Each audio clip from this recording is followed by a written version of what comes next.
Laura Anna lumpuh usai kecelakaan bersama sang kekasih, tuntut keadilan di pengadilan. Selebgram sekaligus model, Laura Anna baru saja menjalani sidang atas gugatan pertanggungjawaban pada mantan kekasihnya, Gaga Muhammad.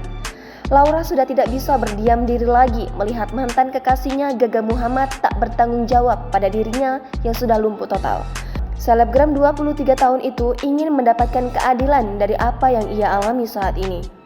Laura menjalani sidang perdana penuntutan tanggung jawab kepada Gaga Muhammad pada hari Kamis 2 Desember 2021 di Pengadilan Negeri Jakarta Timur. Laura Anna mendapatkan dukungan dari teman-temannya yang ikut hadir di Pengadilan Negeri Jakarta Timur.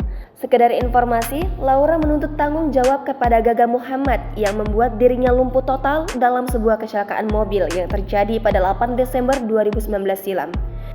Kala itu, Gaga Muhammad mengendarai mobil yang ditumpanginya dengan Laura Anna dalam keadaan mabuk. Tidak hanya soal kecelakaan, Gaga Muhammad kala itu diduga menggunakan kartu kredit milik Laura. Sampai saat ini, Gaga Muhammad masih belum bersuara soal tuntutan yang diajukan Laura Anna ke pihak kepolisian tersebut.